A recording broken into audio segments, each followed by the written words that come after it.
Hi, this is your Yo-Yo Sam. Come on, let's go. Let's bolt.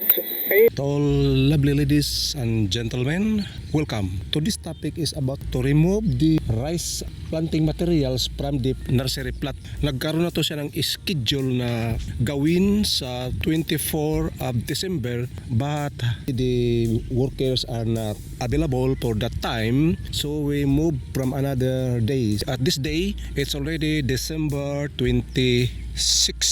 So ngayon ay nag-umpisa na sila sa pag-remove gamit ang kanilang matatalas na sickle. Ni-remove na nila doon sa rice nursery dahil ang kuwan na to, ang haba nito ay nandito na sa mga 4 to 6 inches long planting materials namin na 216 rice variety. Kaya ngayon ang maari to na bukas ay magkaroon na ng final third and the last preparation of the land for planting procedure. Pero sa pagkangayon ay tinanggal muna at hindi pa nakatapos sa pag-remove sa planting materials doon sa nursery plot, at sila ay umuwi muna at upang kakain ng breakfast.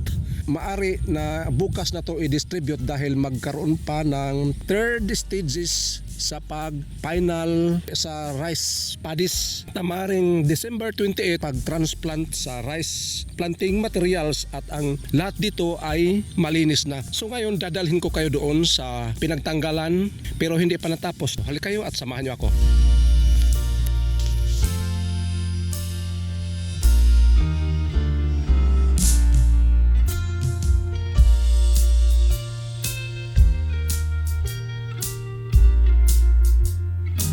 Sobra na to sa 26 days ang kaniyang maturity. Kasi kung hindi i-transplanting na ngayon, magkaroon na to siya ng mga maraming o yung damages na galing sa leaf folder, at saka yung iba naman dito ay kakainin na ng kuhol. Sa pagkangayon wala pang kuhol dahil sa paligid nito sa isang pinagtaniman, maliban dito sa aking right side na maraming tubig. Pero dito sa nursery, limited ang tubig at mayroon silang ginagawang boundary, yung kanal, para yung tubig ay hindi makapunta rito at pag-atak ng kuhol ay malimitahan. Yun ang sikreto nito sa paggawa ng nursery plot. So ito ngayon, isama ko kayo at samahan niyo ako.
This is your Yuyu Sam. See you on my next vlog and God bless us all. Bye-bye.